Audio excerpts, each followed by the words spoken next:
Hello and welcome to the Total Soccer Show. My name is Daryl Grove and I'm joined by a man who's always got a tactical plan. His name is Taylor Rockwell. Hello. Hello, always. Doesn't always come off, but always a plan. It's important just to have one though. Sure. So today's show, we actually have a tactical plan on the chalkboard for what we're talking about today. The big event is the World Cup semi-final, France v Belgium. Spoiler alert, it finished 1-0 to France. Samuel Umtiti from the corner kick. Later on, Cristiano Ronaldo, that 100 million euro move, it happened. We're going to talk about that towards the end of today's show.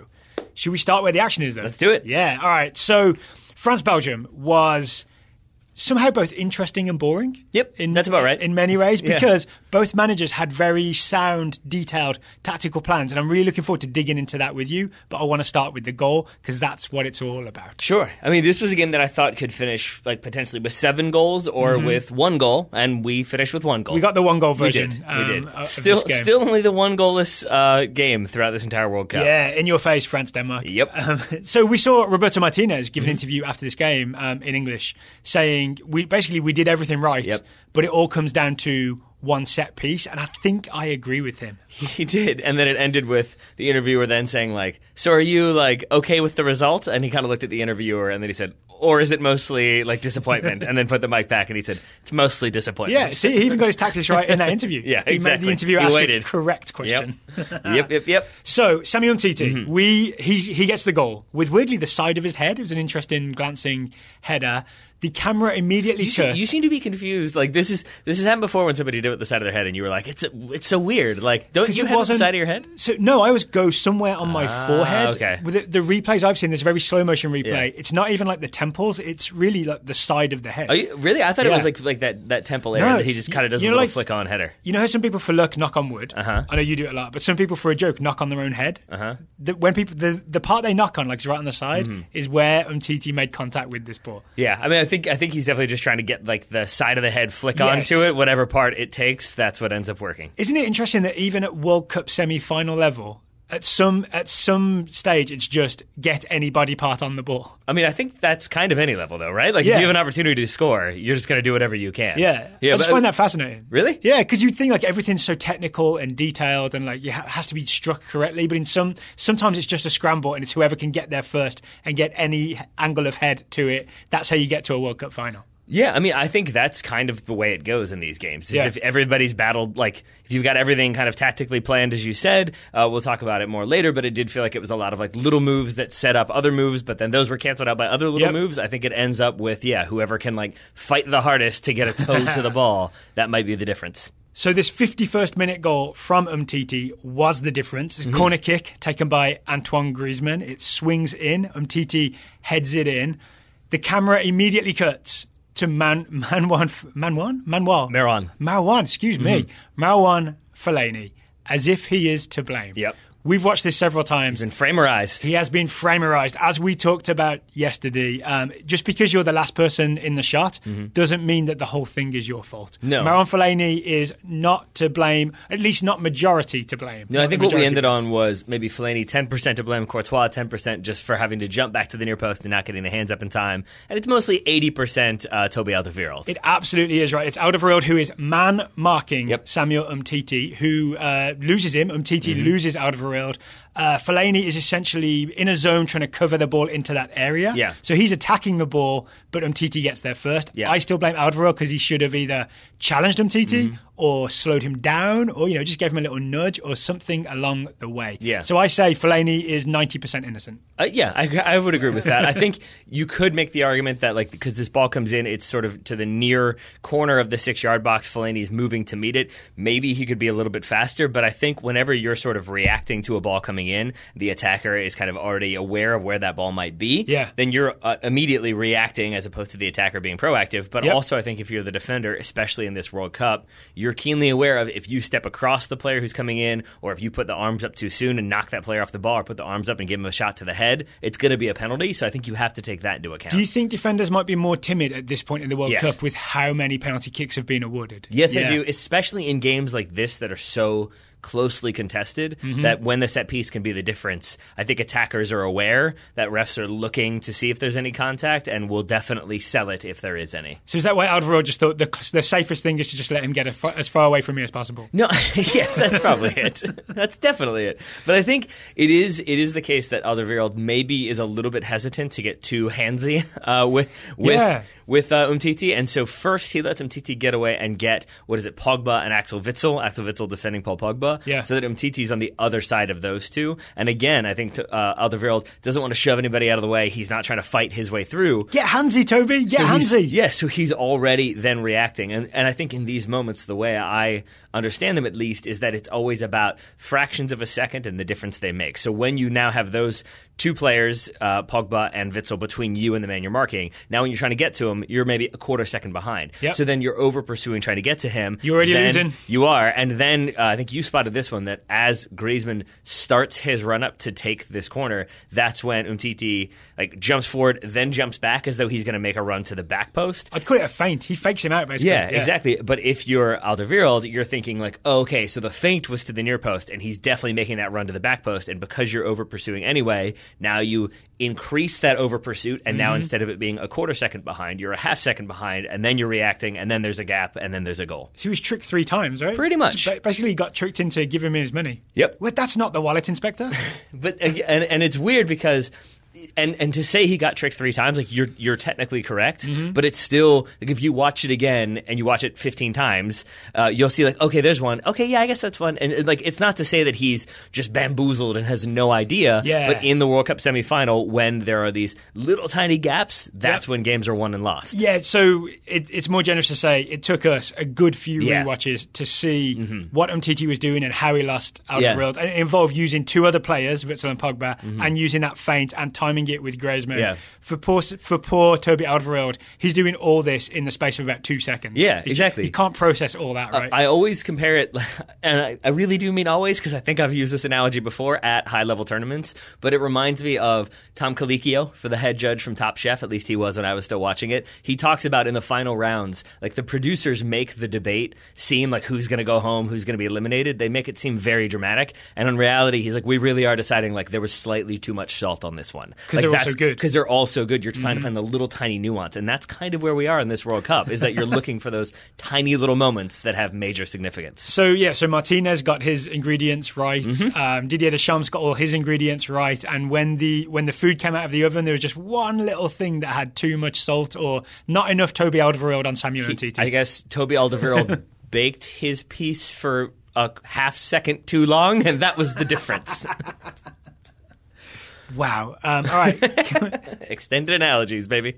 So do you want to get into the tactics? It's always good when I make my co-host say wow in response to something I've said. And slap my pen on my knee. So let's get into the tactics, right? So France, we knew what they were going to do, right? It was going to be a 4-2-3-1 / 4-3-3 with Blaise Matuidi being the guy that made the difference. We were pretty sure it would be Matuidi, yeah. Yes, he would sometimes just join central midfield and they have a sort of 4-3-3 defensively.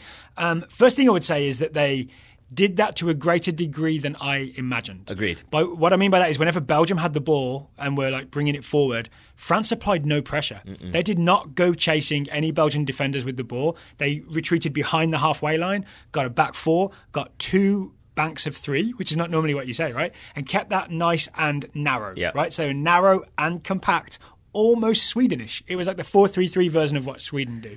And Belgium had a hard time playing through that. 100%. Yeah. I mean, and I think it's also the case that, say, you have Paul Pogba in your midfield. And I think a lot of times your inclination, if you're a manager, because I obviously have managed at the level where I've managed a player like Paul Pogba, would be to I've got this player, obviously I want to get him the ball and get him involved in the attack. And I think teams keep expecting France to do things like that. And instead, Paul Pogba, as you said, he's part of that line of 3 that are sitting back and absorbing pressure and looking to man mark if the situation requires, as he did later on in the game. And so I think if you're Belgium and you keep waiting for okay, he's going to break, he's going to be out of position. Oh, Pogba's going to get caught too forward, or Matuidi's going to get caught too forward. And if you're waiting for those vulnerabilities, they're kind of not coming from France. Pogba very much just did a job, right? I mean, part of the job was to contest Marouane Fellaini in the air. Yeah, every time it looked like Fellaini was going to be just doing his thing where, sometimes he just charges forward and is an option in the box that you can whip the ball into. Pogba, for the most part, just said, I know you, I'll go with you. And I'm going to assume that's a Deschamps decision to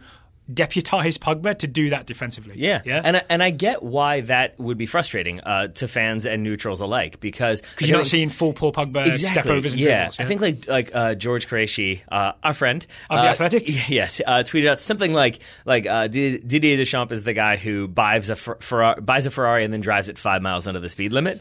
And I would amend that, and it's not wrong, but I would amend it to be like he's the guy who buys a Ferrari for like a quarter-mile race and always does what he needs to win by 1 second. Yes. He's never like, I'm going to blow this person away and destroy them, unless it's Argentina. Outside of that, it's like they're always kind of doing what they need to get done, and it's a very sort of machine-like performance as opposed to this beautiful, free-flowing elegy to, attacking soccer. It's not really that. It's more so, let's all sit back, let's do what we need to do, let's get the job done, and then let's go home.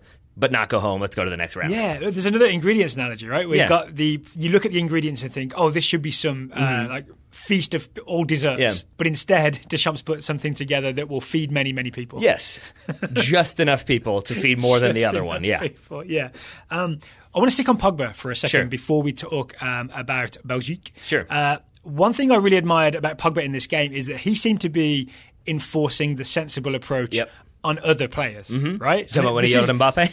Exactly. There were definitely times where after France were ahead, Mbappe would maybe try and dribble that would lose. It wasn't the one where Kanté got a yellow card cleaning up Mbappe's mess, right? Pogba yelled at him, just clear it, right? Yeah. That's an amazing evolution of Paul Pogba to a type of leader on the France team. Yeah, 100%. And it's very obvious that he's saying just kick the ball up the field. Yeah. And he does the gesture, right? Admittedly, I'm a big Paul Pogba fan, so this could be me fanboying out. But I would even You mean you're a fan of big Paul Pogba? Of course. Yeah, not little Paul Pogba. He's not my favorite, the shrunk down one. But I would say, one of the things that I especially appreciate about how vocal he is in sort of, I'm going to say, quote unquote, reminding his teammates to make the smart play is that the 3 times that I remember seeing him do that, it was always after the play was dead. It's never in that moment when Mbappe gets dispossessed that he's screaming at him and not marking. Mbappe gets dispossessed, and it's a good 3 to 5 seconds, which doesn't sound like much, but it is when Belgium have the ball and they're right at the top of the box, and then that foul happens. But in those couple of seconds, he's moving and marking and doing what he needs to do.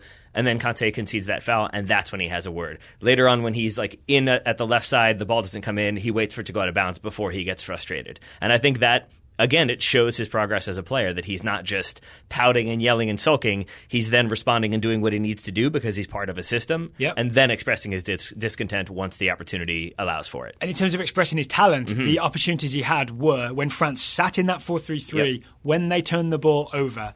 That's when they could go at Belgium, right? They sort of counter-attacked. I think they always knew that Kylian Mbappe was going to have Vertonghen for pace. He showed it in the first 30 seconds. He absolutely burned Vertonghen for pace down France's right, Belgium's left. So France always knew that we can hold it here. We're pretty confident we're not going to let them through, and then we'll try and hit them on the counter. It's almost like France looked cool the whole time, but then got warm when they needed to. They could stretch when they needed to. Yeah, there we go. Right? We might be setting some things up. Yeah, we are. We're going to talk about Belgium's tactics and approach. But first, today's show is sponsored by Liverpool Jeans. LiverpoolJeans.com is where you find Liverpool Jeans. This is their final ad of the World Cup, and I think it's really worth making sure that people know why we're such big fans of Liverpool Jeans. It's not just because they pay us to say so. It's not. It's because they are a very good product. And I chuckle about that because it's always nice when we have products that then I genuinely am like, I love these things. Because I wore a different pair of jeans the other day as I was walking the dogs in the Virginia heat, which was not fun. You wore non-Liverpool jeans? And it was a mistake. It was a mistake. I got home and I was like, I was not this hot yesterday. And it was the same temperature, not as breathable, not as comfortable. I happen to know, so I genuinely don't know the science, but I do know that Liverpool jeans are made of a fibre that is designed... It's called science fibre. Science fibre. Yeah. Special science fibre. Jennifer Aniston would say, here comes the science part. It's designed to keep you cooler when it's warm and keep you warm when it's cool. So it's a special fibre that is designed to control the temperature. Just like France controlled the temperature of this game somewhat. It's also, as we've mentioned before with Liverpool jeans, the fabric has just a little bit of stretch in it. We call it tactical flexibility, so that these jeans can look nice and tight, especially if you like the slim straight is what I think. Not the skinny, I'm more slim straight. I was just going to say you've got a tiny dog who doesn't want to walk and then a large dog who's pulling because it's seen a squirrel. Liverpool jeans, they have that stretch so that you can kind of do a midair split to keep them both happy and not choking one and pulling the other one across the field. So Liverpool jeans, they've been dog walks. Great sponsors of the Total Soccer Show. This is the last time during the World Cup that we'll be telling you all about them. The key thing to remember is that this is sort of designer quality, but it's under $100 retail. So go to liverpooljeans.com and you'll get even more money off if you use the discount code TSS. That's TSS for 20% off at liverpooljeans.com. Thank you again to Liverpool Jeans, their final ad of the World Cup. Hopefully not their final ad of the Total Soccer Show, but I suppose that's not up to us. It's not up to us. We'll find out after the World Cup. All right. All right, we talked some French tactics. There's probably more to come back to. Let's talk about what Belgium did. Because as we said at the top of the show, I think Martinez basically got this as right as he could get it. Yeah.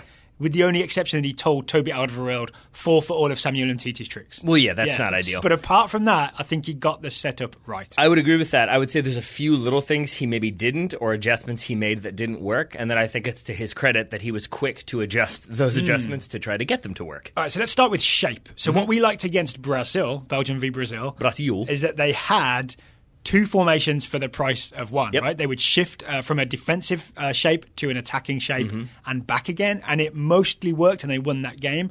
They did the same thing against France, but it wasn't. What I really liked is it wasn't a carbon copy, right? It wasn't the exact same shift, but it was two different shapes, right? I guess we have to name them, right? Yeah. So, Yeah, go ahead. All right, you're leaving it to me to try it, right? So I would say when Belgium are defending, they're in a 4-2-3-1. I would agree. Right? And the weird part is that Nasser Chadli is a right back, essentially. Vertonghen is a left back, right? 4-2-3-1.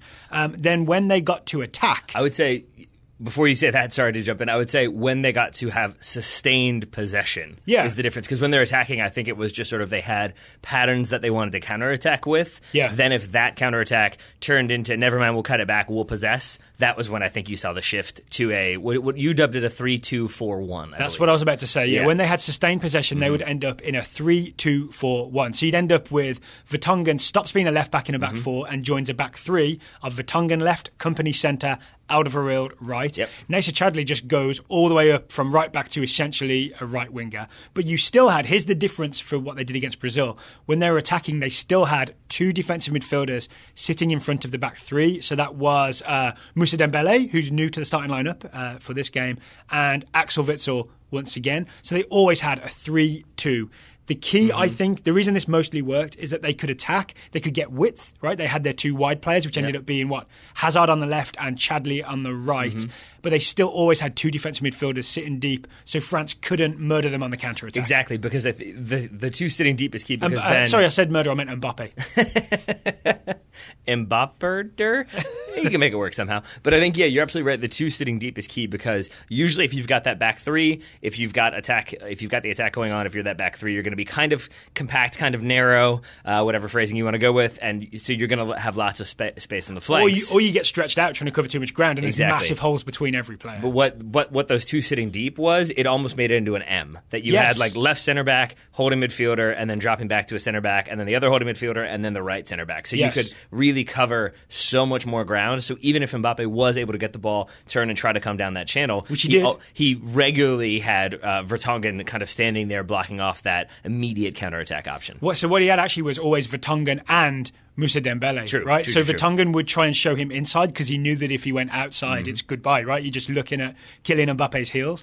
But if you show him inside, then Moussa Dembele's waiting to try and make a tackle. So each defender had that extra cover. So that worked for Belgium. That's why they had pretty sustained possession for long periods in the first half especially. But in the end, France's sit deep, don't worry about pressing 4-3-3 just meant there wasn't enough space to attack into. True. And I think if you look at the opportunities that France were able to get in that first half, a lot of it comes from Belgium over pursuing, being a little bit too aggressive in their press, that you would have, say, Axel Witsel go charging in to assist that front three, front four, and then suddenly there was space that then you had Belgian players scrambling a little bit. Yeah. When they got a little bit too focused on trying to win the ball back, I think that's when France had opportunities. Is it actually, would you say that even though most managers got most things right, both managers got most things right, the one key difference is that France never, ever, ever pressed Belgium because they wanted to sit deep and maybe they do the counter-attacking, whereas Belgium did kind of go and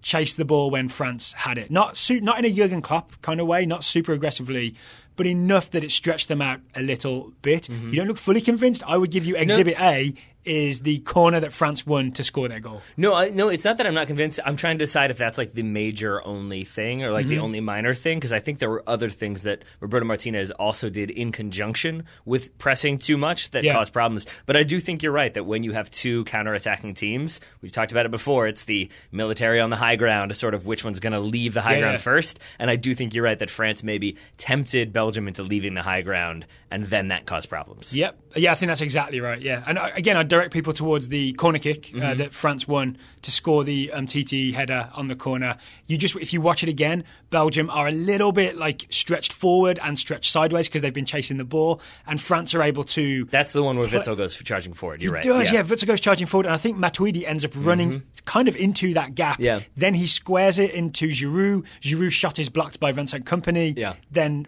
France have a corner kick. It's not a horrible mistake. No, it's but not. It's just that Belgium opened themselves up just a little bit. But it's again the like little too much salt, 2 seconds in the oven too long, because it took us going back and going back and going back and going back, because it kept looking like, oh, Belgium are kind of marked up. Nope, they've kind of got everything covered, and it really does. It all goes back to Axel Witsel goes a little bit too far forward and leaves maybe 5 yards of space that wouldn't otherwise have been left, and that's all it took for the dominoes to fall, France to get that corner, the goal to eventually come. And the unsung hero Matuidi to slide in there. Yes. Yeah. The unsung hero Matuidi, who should not have been allowed back on the pitch. Oh, yeah. We think he was concussed, right? He definitely was concussed. Forearm to the face, right? Forearm to the face, and then just the way he gets up and kind of stares wide-eyed into space. Yes. Then when he goes back down after he's been allowed on for like 2 minutes, I think the Belgian players think he's wasting time a little bit. And it's not. I'm not trying to blame them. I understand being frustrated. Yeah, you're chasing the game. Exactly, but he really clearly is not in the right frame of mind. This is the Christoph Kramer, I believe it was, from 2014. Yeah, World Cup final. It's the same thing in my mind, of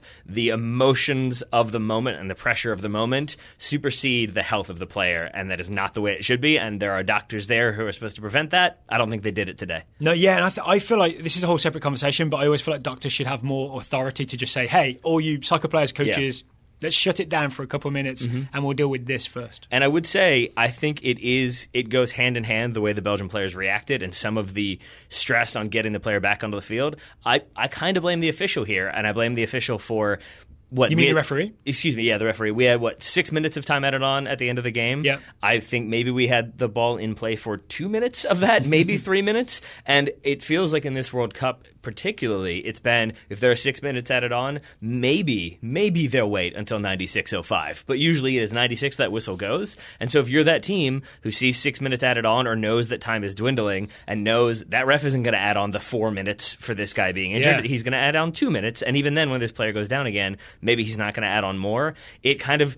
Because Kylian Mbappe did some time wasting, right? Exactly. In that final 6 minutes. He killed a minute sort of pretending he couldn't control a soccer ball, which, I mean, there's plenty of evidence to suggest otherwise. Yeah. That he got a yellow card for it, but Belgium didn't get any of that time back, right? I'm sure Belgium would trade Mbappe's yellow card for another 30, 45 seconds. 100%. Yeah. And so it just...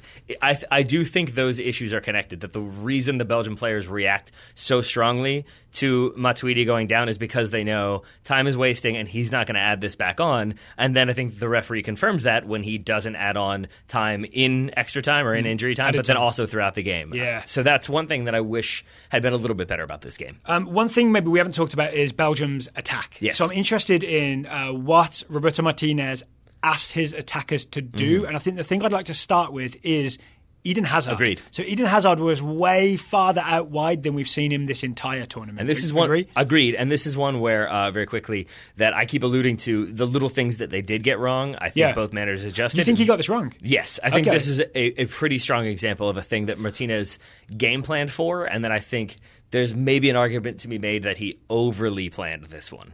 So let me make the case for why I think it might have been a good decision, at least on paper, going in. Sure. So the idea seemed to me that he would have Eden Hazard, who normally plays as like one of the two attacking midfielders, so he's almost like inside left in old money.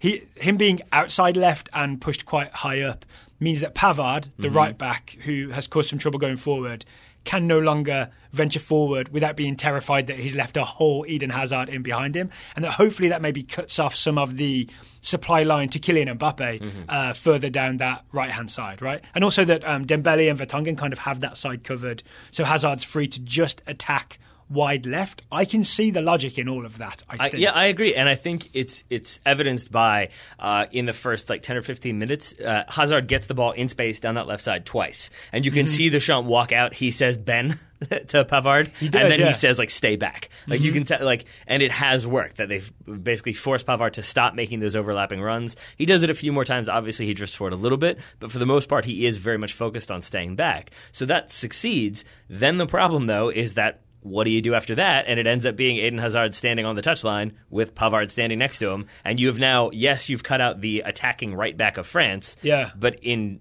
so doing, you have completely cut off your own left winger, who is one of your most prominent attackers. So this is like if you're playing chess. You know, I don't play a lot of chess, but I do know that when you get especially down to the end, there's a lot of, do I trade off? Yeah. There's a trade-off, right? You can take this piece, but I'll take this piece. And I think maybe Martinez made a bad trade-off in this sense. This wasn't quite queen for pawn, but it was like queen for knight. Yeah, something like that. Yeah, same thing, whatever. That feels about right. One's an L, one's diagonal. Before people tweet at us, Hazard did have a couple chances coming in from the left. Right? There's one where he basically burns Pavard, comes inside, shoots. I think, does it bounce off of Varane's head or something like that? He almost, it's a decent strike at goal.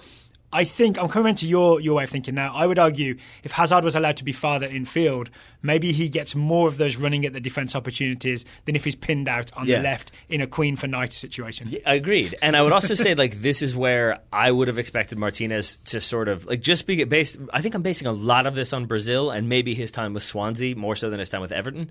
But this is where I would have expected Martinez to have that next step. So then it's okay, now Pavard is staying back. Now Hazard go inside and stand next to Lukaku and see what Pavard, and you can kind of keep him okay, now I guess I'll go forward. Oh no, wait, no, he's come back. And don't they do that after they concede? They send Fellaini wide left and bring Hazard in. But what I'm saying is then yes, they do, and that's an adjustment. That's how I think he fixes Hazard being isolated. Yes. But I think what I've found particularly captivating in this World Cup from the managers who've done it is the idea that say, okay, we're worried about Taylor or Daryl as the defender. Daryl getting forward, so we're going to put Taylor out wide. Now Daryl stays back.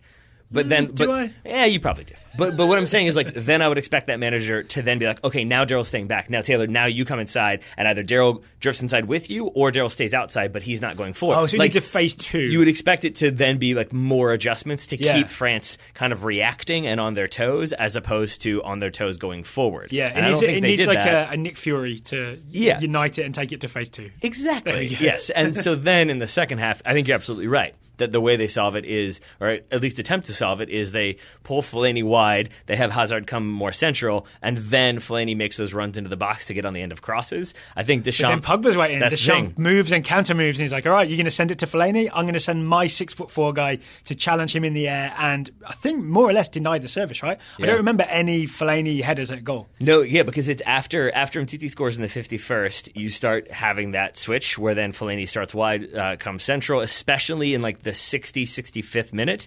They try it 3 different times between then and the moment that Fellaini is subbed out, and it's Paul Pogba just marks him every time. And again, I think that's Martinez spotting. That's not working. We got to change that approach on that side again. They take him off, right? Carrasco comes on for Fellaini. And then I think that's when it's supposed to be, okay, now we'll get the pacey left winger who can combine with Eden Hazard down that side, and we get 2 attackers going at the defense. We haven't mentioned Romelu Lukaku. Which is surprising. We haven't mentioned Romelu Lukaku. We paid a lot of attention to Lukaku when we rewatched, especially on the tactics cam. Yeah. His whole thing is very interesting here. It sure is. I think he's weirdly having a good game but not getting the ball. Is that a fair assessment? It is, and I think I've just connected a few dots in my head that were sort of, there was like loose strings that I wasn't sure how to make sense of, and I think I have, so bear with me. But we've talked about how France didn't really pressure, they didn't really step, they were content to sit back, and how it ended up pulling Belgium out. And I think you're right that we haven't talked about Lukaku much because we kept seeing him sort of make a run and the ball would be played behind, or the ball would go out wide instead of going to Lukaku. And it felt like that was another thing where we did, again, I think 3 times in the first half we saw him wait, the ball didn't come, so he made a step to the right, and then the ball was played where he had been standing. And I think, and we saw him get really frustrated and like kind of say, like, play to my feet, play faster. We saw Martinez do that gesture as well. And I think it was Belgium's instructions where as soon as you get the ball back, go at them. Because if France are going to sit back and be content to do those lines, defensive lines, then we got to find a way to get through them. And one way is to play direct and play fast. And it did feel like half of Belgium were ready to do that, and the other half were, I don't want to misplace a pass. I don't want to be the one who's at fault. So I'm going to take that extra touch, look, like make that extra look, check one more time before I play that ball. And it just slowed it down that half second that, again, matters. I think that matters too. And I want to share with listeners a theory I shared with you while we were watching Lukaku. I think one of Lukaku's strengths is that he makes a run or he comes deep and shows for the ball. If it doesn't come to him, he immediately is like, all right, next I'm going to try something else instead. I'm going to run in behind. I'm going to run lateral. And you see him do like 3 or 4 different runs in the space of about 10 seconds, always looking to be open. But as you were saying, because his teammates were maybe a step behind or taking a little too long, they were playing into the pass and he'd already moved on to the next run. And I don't think anyone's really at fault there, right? But it's just 2 teammates on different wavelengths. So it's not that, say, De Bruyne can't pass a ball. We know De Bruyne can pass a ball, but he's passing to the first move, Lukaku's onto the second move. And I think basically what you were saying just is France's defensive setup is causing that rhythm to be off. Yeah. I use the word rhythm just like Jurgen Klinsmann. There we go. Maybe I've defined the word rhythm.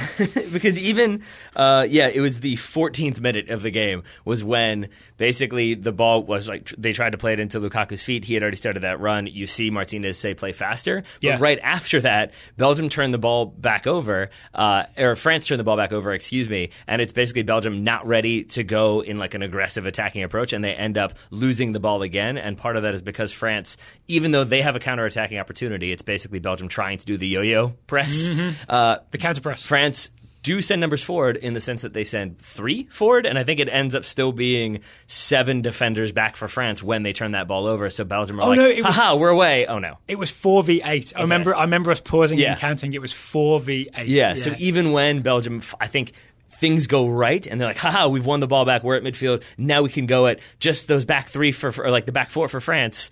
Oh, no, wait, there are 8 players there. Like, they still weren't committing those numbers forward, and I think, again, that was very effective from France defensively. And to tie a big bow on this, because I feel like we're coming to the end of this conversation, right? I think if you think of Paul Pogba's performance and how little he ended up in the opposition box or doing step-overs or anything like that, his discipline in staying back and yelling at Mbappe for doing too much, I think is part of the reason. I mean, N'Golo Kante is going to do it no matter what, right? And Blaise Matuidi is going to do it no matter what. But I'm most impressed that someone like Paul Pogba, who has so much attacking expression to offer, was part of this effort to not overcommit to going forward and know that that was the path to victory. There we are. Yeah. Path to victory means path to the final for France. Commiserations to Belgium. I think I'm sad to see them go, but it is at the point of the tournament where there are so many teams that I enjoy and like that it's kind of always going to be the case that one has to go. Can we dwell on Belgium for a second? If we must. This may be the golden generation, as we call it, with Hazard, Lukaku, etc. This may be their best ever World Cup performance, right? This may be the thing that they're remembered for. I think it's worth remembering what an achievement it is to get to a World Cup semi-final. Yeah. I mean, it is. And beat Brazil along the way, who I still say are the best team in the tournament. I would agree. They're no longer in the tournament, but, you know. Also that. I knew what you meant. No, I think I'm with you, and especially given... I'm going to go down this route, especially given that they finished top of their group, so they're in the definitely stronger side of the bracket. Again, they played Brazil and France. So it's not even that like, like they didn't really have this team, they didn't really have this team, they lost to like the best team they finally played in the semifinal. Like, no, they earned their right to be there. They played very good soccer. I would add, though, that they're not a particularly old team. They're a pretty young side, so I think there's a decent chance that we see most of these players back at another World Cup. Maybe not their defenders. But probably. Oh, that's true. Yeah, but there's a whole new generation coming through, right? There's Tielemans was on the bench for most of this tournament. Dendoncker is a good defensive midfielder / centre back. There are people coming through for Belgium. I was wondering if you were going to extend all the way down to Adnan Januzaj. I'm kind of glad you didn't, to be honest. I think he's already in the Lukaku generation, right? They're of a similar age. Are they really? I think they're not too far away. Let's put it this way: Januzaj is no longer a teenager. Time is weird, and I don't like it. Januzaj is no longer. He's not the young boy that David Moyes was willing to pin all his hopes on. Perfect. Right? Yes. Several times over. But here's the thing. Assuming Martinez stays, I'll be excited to watch this Belgium team again, having seen what they did at this World Cup. They deserve a hero's welcome when they get home. This was a great Belgian World Cup. I would agree with that 100%. I would say this, I'm not trying to speak for everybody, and I say that just all Belgians. Because, yeah, true. But what I mean to say is, for me at least, I just feel like this sounds like a very arrogant statement to make, but I agree with you 100%, and part of that is that I came into this tournament thinking Roberto Martinez, a little bit tactically naive, a little bit sort of we'll just go attacking, we'll figure it out. Didn't really have that sort of game plan and didn't really have the team disciplined to the point where I thought there was a chance that they would slip up in the group stage a couple times. I mean, you were right up until halftime of Japan v Belgium. Then he figured some things out. And it really has kind of restored my faith in him to the extent that, at the Euros or whatever, the next tournament we see him managing, be it with Belgium or with a club team, I will be excited to watch him again. Nations League. All right. UEFA Nations League. It's coming. I'm not going to say I'm going to be so excited about the UEFA Nations League, but I'll be excited to see whatever Belgium do. I'm going to turn you on the UEFA Nations League. All right, so you could say that we are now seeing Roberto Martinez with clear eyes, or maybe Roberto Martinez is seeing his tactics with better vision. Today's sponsor is Simple Contacts. I see what you did there. You sure do. Simple Contacts is the most convenient way to renew your contact lens prescription and or reorder your brand of contacts from anywhere in minutes. It's vision care for the 21st century, just like having two formations at once is tactics for the 21st century. That's right. It gives you the options. It's all about expediting the things that used to take a long time to get them done faster so that you have to think about them less so you have more time to do other things. So here's how you do it. You get the Simple Contacts app or you go to simplecontacts.com. If you have a current prescription for your contact lenses, you can use Simple Contacts to reorder your lenses. It's very good. It comes quickly. They arrive at your door. You stick them in your eyes. You can see everything really nicely. And as we talked about last time, the notifications also. It's not just that okay, I filled out the form. I hope they show up at my door. You're kind of notified throughout. Just like Paul Pogba notified Kylian Mbappe. Yeah, that's it. Perfect. Yeah, you got to let them know. And if the contacts stray forward or try to get overly fancy, then Simple Contacts will yell at them and say, hey, get back. Yeah. If your prescription is not current, Simple Contacts either on your laptop or desktop if you have one, or on the app on your phone, you can do a vision test to refill your prescription, to renew your prescription and get your prescription current so that you can order the contact lenses. It's like, I think I've mentioned this before, it's just like going to the optician where they do the letters on the screen and you have to cover an eye and you have to say what it says. And if you get it right, they will renew your prescription. Speaking of going to the eye doctor, worth noting this is not a replacement for your periodic full eye health exam, so make sure you still do that. But it is a way to get your vision looking better and you seeing better faster. And you get $20 off. You get $20 off the cost of your lenses, which if you wear lenses like I do, you know that's a nice chunk taken out of the price. You can do either. You go to simplecontacts.com/TSS20, or when you go through checkout, you use the code TSS20. That's the letters TSS and the numbers 20, TSS20. Daryl Grove, I have an update for you, but first I will say thank you to Simple Contacts for sponsoring today's program. I did pull up the Belgium roster, and I would say it's mixed. You've definitely got some of these players who will be back. Didn't quite realize how many of them were 29 or 30 years old. Mostly defenders, like Vertonghen, Alderweireld? Alderweireld, 29, Company, 32, Vermeulen, 32, Vertonghen, 31, Dembele, 30, Chadli, 28, Fellaini, 30, and so it goes. The only thing I need to know is what's the age difference between Romelu Lukaku 2 years. Adnan Januzaj. Lukaku is 25, Januzaj is 23. There we go. Eden Hazard, 27. Fair to say that he should be, if things go well, back at the World Cup. So we'll still get Lukaku and Hazard and Batshuayi, 24 years old. We'll still get some of them back in there. Yep. We're big Batshuayi fans. Oh, right? 100%. Yeah. Also, the future is Yuri Tielemans shaped.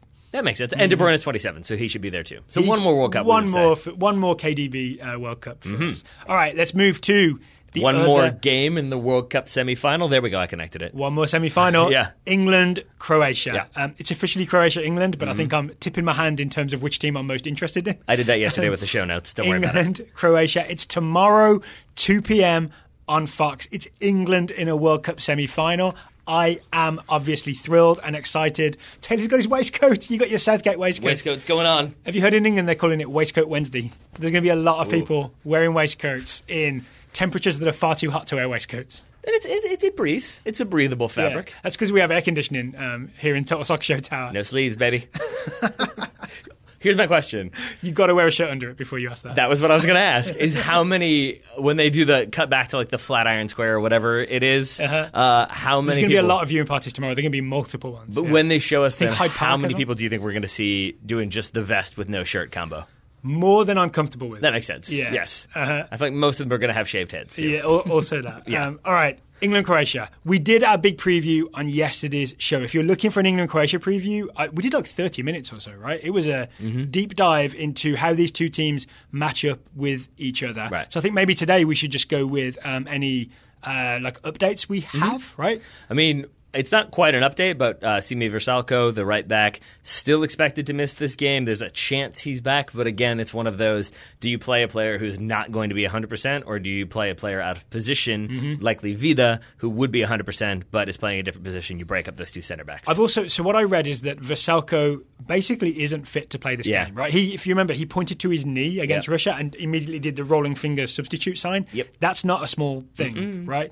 But apparently, I think there was a press conference today, he's told Daryl, the coach, I'm ready to go, I want to play, even though my knee is no good. Yeah. That means all kinds, probably not horse placenta, it's a bit late for that. That means pain-killing injections and grinding your way through it and probably doing some damage to your joint. Yeah, I would say like there's a chance it's maybe like I am not a doctor. I don't know if you knew that or not, but I remember like You and Dr. Dre, if not it's, doctors. yeah, exactly. If it's like maybe say he like partially tore the meniscus, yeah, an injection, maybe a brace, you could theoretically be okay, but that feels very much like triage versus a proactive way to deal with an injury. And have you had a torn meniscus? I've had a torn meniscus. I've had a torn everything, yes. Well, you basically have to rest it for it to heal, assuming it's not a surgery case. Actually, right? yeah. I mean, if you really like, yeah, I completely blew everything in my right knee. I'm pretty sure I torn meniscus in my left knee and just didn't I partially torn one and just didn't play for 2 months, and then it felt better. Yeah, I mean, it takes time to heal. But the World Cup semi-final is tomorrow. 2 months, 2 days. Away. It's pretty much the same. We also saw a story. We're not sure how true it is that Diego Simeone, who is Vrsaljko's coach at Atletico Madrid, his club team, basically has pleaded with Croatia, do not play him. Not even pleaded, kind of demanded, do not play him. He's injured, but... So says the story. So says the story. I don't know what outlets it was, but there were no quotes, there was no direct source. So we're not quite sure how much to believe that. No, I think it was... I feel like it was just some connecting of dots again, of like... Diego Simeone's an intense guy. He probably doesn't want one of his better players to be re-injured and thus not be ready for the season. He would probably complain. Yeah, sure, they've complained. I would say this is maybe why you don't take only one right back. Yep. Like, even if the reserve right back is a significant step down, I would take one anyway, because there's probably... I haven't looked at Croatia's roster too deeply, but there's probably at least one player who maybe hasn't been used or isn't needed. Yeah. Oh, there's Kalinic. Yeah. Kalinic. Yeah. This hasn't been talked about as much because it happened so long ago. It feels like a year ago, right? It does. After the first game, Kalinic threw up a big stink about him not starting, right? Very talented striker, plays for Milan. It was so bad that Daryl just said, pack your bags, go home. We don't need your whining and complaining. Get out of here. Yeah. But I guess because that could have been a bonus right back. It could have been. Yeah, and then it occurs to me, you can only replace them if they're injured, right? So and only up until the start of the tournament. Once the tournament kicks off, there's no replacements. There we go. Yeah. So maybe you're right then. Yeah, you could have brought a right back, but they haven't, so we'll see what Croatia do there. For England, not much news, kind of as expected. No, the only I've read a lot, but it's a lot of feel-good England stuff, if that makes sense. The one thing to read that I've read that I think is worth sharing is just the idea of the vibe in the camp being so much different to England at tournaments previous, right? I think before, a lot of the time, they felt like they were almost in prison because they couldn't go anywhere. Like in the past, maybe because of Beckham's fame, caused like a whole thing around the England team. Then there was like under Capello, apparently they were not allowed to leave and go anywhere without security guards, and they were told they were weighed every day and told they were overweight, and it was just miserable. And then all the stuff we've seen at this World Cup, like them on inflatable unicorns in a swimming pool. And there's it seems like a lot of team activities to keep them all happy and give them a bit of freedom. I read a story about the families being invited to go and have, just a casual dinner with families and kids and girlfriends and all that. I think all that stuff makes a difference and leads to a much more relaxed England team. Think about it like this. Like if you want a player to seize the moment, to believe in themselves, follow the instructions, execute a game plan, and more than anything, like we've talked about it before, if a striker feels like they're in form and that ball comes and he hits it, if he's like, I'm definitely in the position to score this goal versus like, oh, I hope I score this goal, it's a very different mentality. And if you want your team to have that mentality... Why do you call Harry Kane by his name? If you want Harry Kane to have that mentality, you can't say, like, go out there, seize it, be grown-ups, be adults, but also you're not allowed to have any freedom and you have to do everything we say and you can't live your own life. You can't go to the shop unless we send a security guard with you. That was a thing that happened, I think, under maybe Hodgson at the 2014 World Cup as well. But so if you're kind of letting them be people, then they're going to be happier, they're going to be more relaxed, and I think it also conveys a trust from Southgate to the team that, it was the joke that was made on Twitter is like Southgate is the dad that you don't want to disappoint. Yeah. It works. Like that analogy works because if Southgate is the dad you don't want to disappoint because the belt's going to come off, then you're going to like just be so nervous that you're not going to want to make any mistakes. It doesn't make you feel confident. Whereas the dad who you believe in and has like trusted you, you don't want to betray that trust. So you're going to do everything you can for the manager. Yeah. Obviously, that's a better vibe. Yeah, that makes a lot of sense to me. One of the things I think I noted this to you while we were watching. Also, the waistcoat I think alleviates some of the need for the belt. So there you go. That might be suspended. That's suspended. Never mind. I can't remember the exact stats, but aren't England and France either the joint youngest or the joint second youngest teams after Nigeria? You got it. It's the latter. Yes. But I think that seems to me to have caused like some really nice team chemistry. Like, we talked a lot about France, all the subs coming and celebrating when they scored their goals in the previous round against Uruguay, right? Or maybe it was against Argentina. But there just seems like a lot of togetherness in the France team. There's a lot of, you saw the celebratory dance they did that was very hips. Yeah. I really liked it. And I think maybe I'm going to hope that England don't attempt that. I don't think I need to see Harry Kane doing swaying dances. They should not do that. We peaked with Peter Crouch's robot and we're never. I mean, Lingard can do it. Lingard can get away with it. But just the idea that Sterling as well. They've got dance moves. There seems to be no factions within the camp caused by generational gaps, which there were very strong suggestions that was happening with Germany. Yeah, knock on wood just in case, but it's probably not happening at this point. Right? Yeah. But I just think having a bunch of players who are in their early-ish 20s, like 23, 24, is a good group to have. Yeah? Yeah. All right. I mean, and I think you can not necessarily in the same way, but you can definitely look at Croatia and the way its players from a relatively small country who've all come together have that experience, have that sort of familiarity. And I think Zlatko Dalic was appointed 3 days before the tournament actually started. No. I think Zlatko Dalic was appointed 3 days before the tournament. No, he was appointed at the end of World Cup qualifying. That's what it was. He was appointed 2 days before their final World Cup qualifier. Yes, that's it. But it's like I think it allows you, if you've got that team camaraderie and that team chemistry, it allows you to sort of, even if you have some instability around the FA or around the manager, it still allows you to be kind of a unified organization as opposed to who cares? We're 11 individuals as opposed to 11 teammates. There you go. Final thing on Croatia before we move on to the €100 million news. Dalic in the press conference said, we're tired. Yep. He noted that we're tired after the round of 16 2 hours and the quarterfinal 2 hours.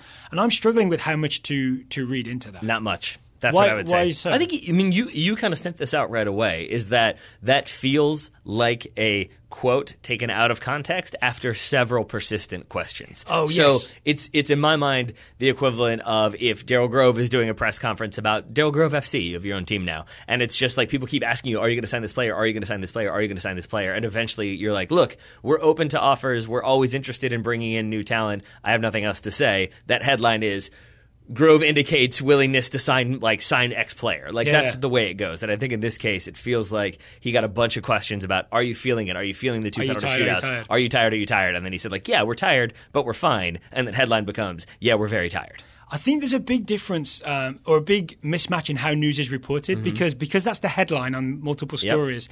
It makes it look as if Dalic has walked into the press conference and said, all right, everybody need a nap. Yeah, everybody get your pens ready, turn your recorders on. Here's the big news, guys. We're tired. We're exhausted. There's a big difference between him going out and saying that versus him being badgered into admitting that they might be tired after playing so many games. Yeah. Yeah. And I would say this, though. I feel like it was a lot of English papers that I saw with that headline or covering it that way. And this is where we had this. I didn't read the Croatian press. So. True. But we had a disagreement about like England publicizing the roster like before. Like remember who was it who accidentally leaked the starting 11 for a game because they got a photo of it? I can't remember the name of the terrible newspaper, but they used like a zoom lens to look at the starting 11, which turned out to not be fully accurate.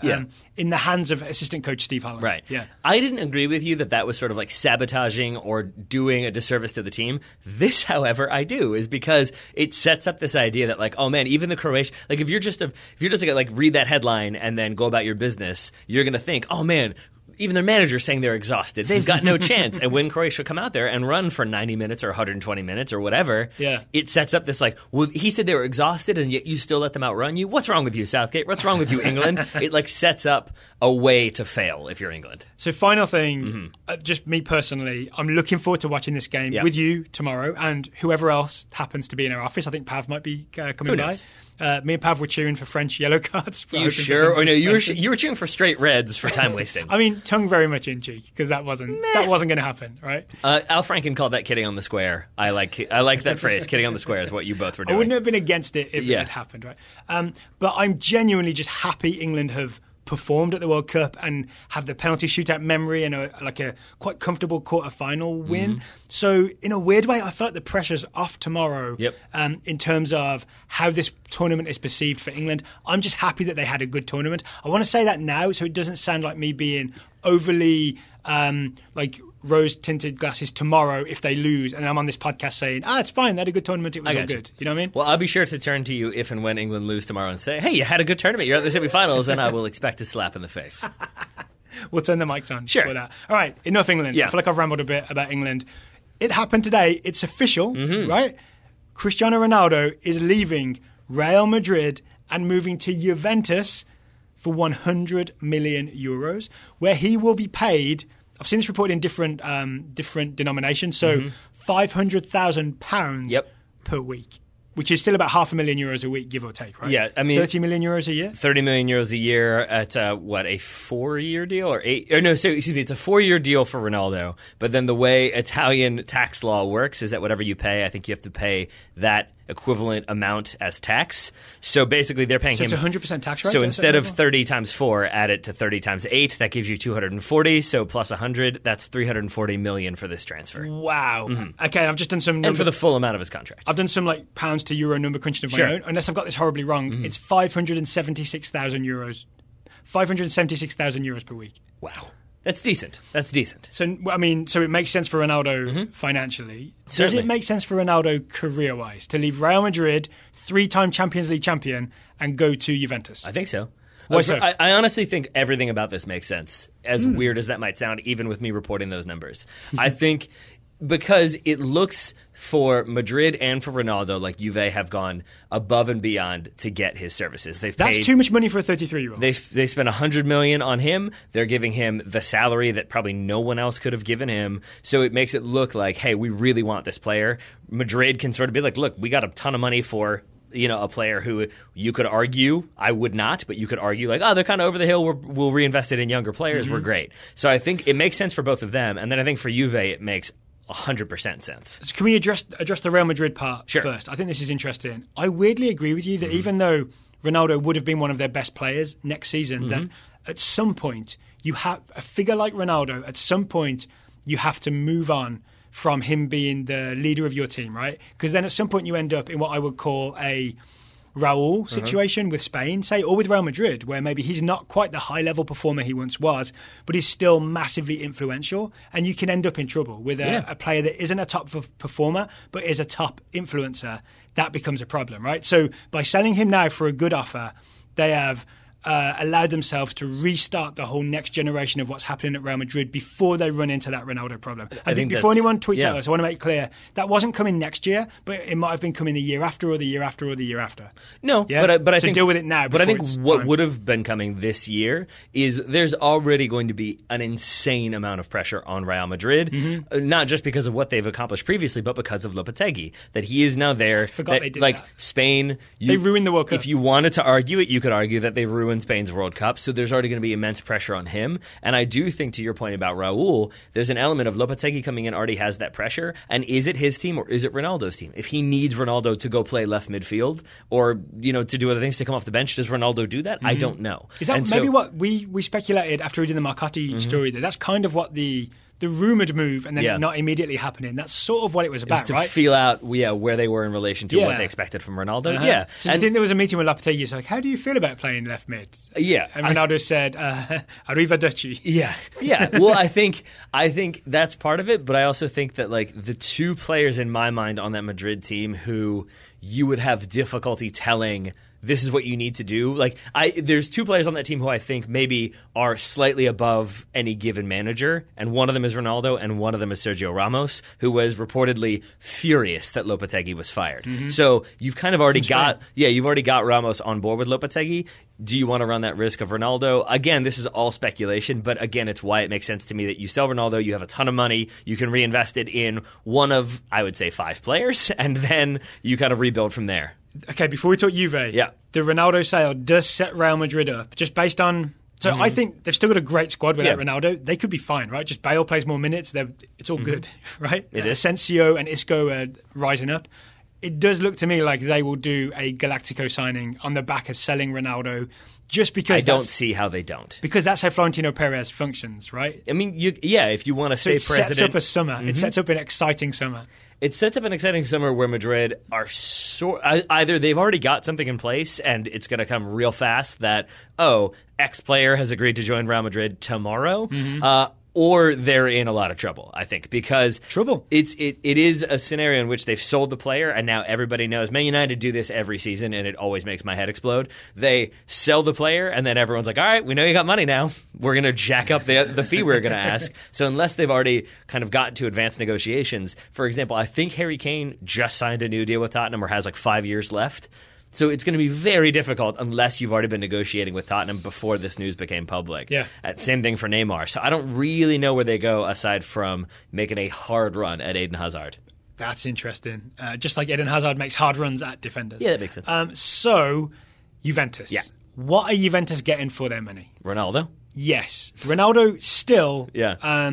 Not one of the great wingers of the world, but I'd say one of the great strikers in world football right now. And I'd say at 33 years old, in, to use a British phrase, in excellent nick. Yes. Totally true.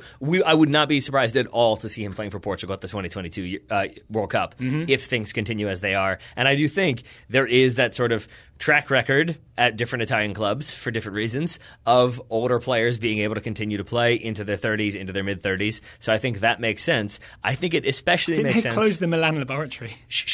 We don't need to talk about that. But I think if you asked a lot of people out there who are the best players in the world, you'd get Messi, you'd get Ronaldo. And I mean that from like people like my mom who just really jumped into the World Cup and is really excited. She knows very casual soccer fans. She knows Messi and Ronaldo. Yeah. Very casual soccer fans who are maybe only listening because their son does a podcast. Yes, exactly. Perfect. But I think like you look at Juve in the last 5 years, like Paulo Dybala, we're both very excited about. But I think that is sort of if you follow soccer at a fairly like regular interval, you probably know Paulo Dybala, but maybe not as well. You go back to like Paul Pogba, I don't think he had reached that level of superstardom until he moved back to Manchester United because of the fee that was demanded. I think a really good example of this, the way there was no clamour, at least here, or media pressure for Dybala to start for Argentina. Yeah. And if Dybala was doing what he did this past couple of years for Juventus, he did that for Real Madrid or Barcelona, there would have been a clamour.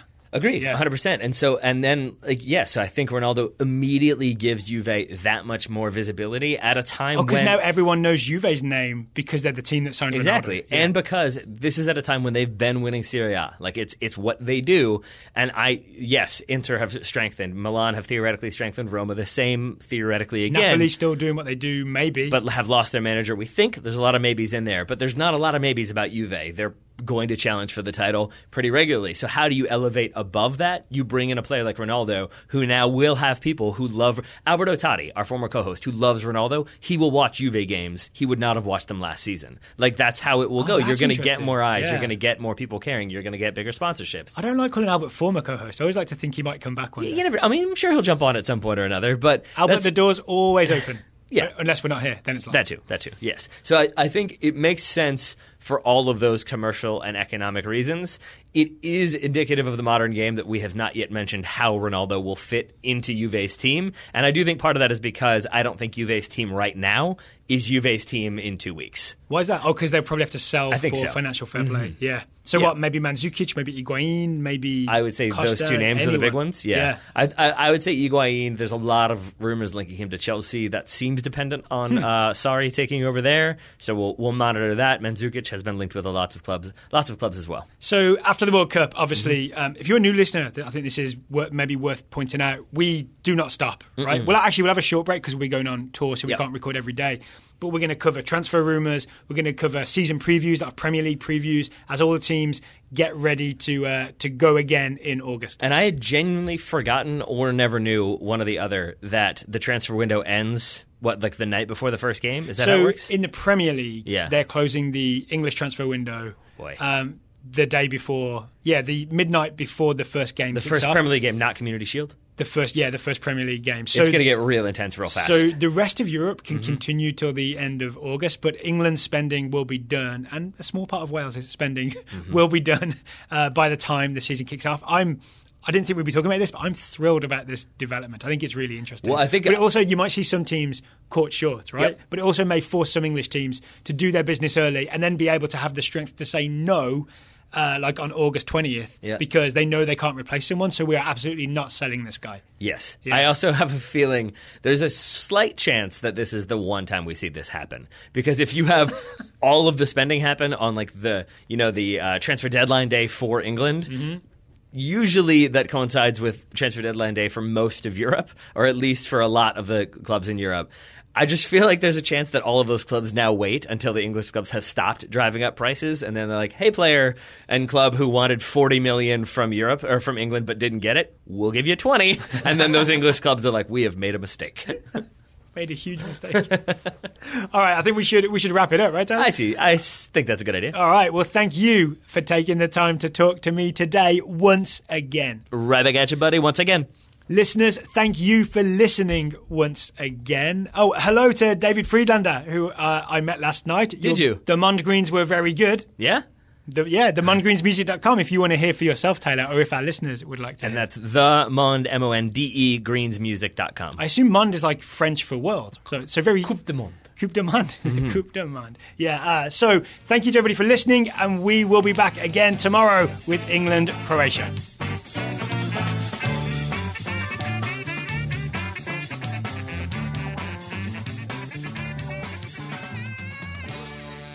You gotta slice it.